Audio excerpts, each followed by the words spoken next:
अरे सुनो ससुरा में सैया सोनावा कैसी करिया दिल्ली शहर से लइहा ए राजा सोनावा कैसी करिया दिलास दिली गारी ससुर से मिले प्यार ससुर हार के दुलार जैसे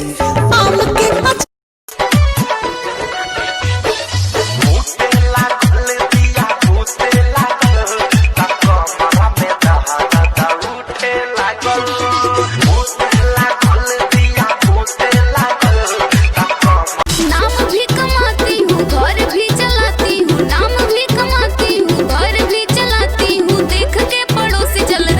वीडियो लाइक कीजिए, आप भी मत जलिए, समझे? अरे रोज करते हैं भौजी, हम काहे जलेंगे? सॉरी सॉरी पता न कुछ चल रहा है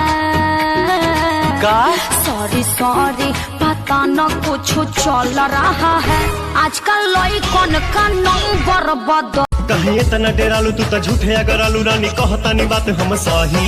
ये खेल बानी हमनी अकेले देखे गहुआ के लोग का कही राजा चलो न की परवा के तरवा काहे कोइलू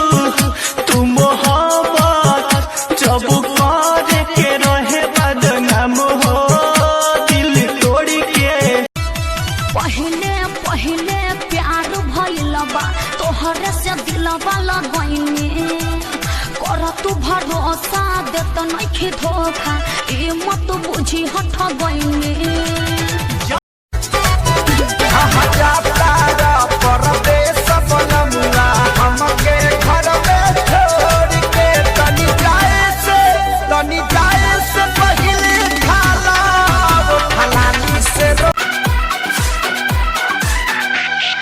लड़का है बिहारी मैं लड़की हूँ बंगाली दोनों मिल जाएंगे तो बजेगी सबके ताली बजेगी सबके ठोकर मरलू खेसारी आके प्यार के कब से पवले बाड़ू नमक भतार के बाबा देलू नया पढ़ाई अखिया में नींद नहीं आवता ऊपर तो याद सतावता घरवा के खाना नहीं लागता माही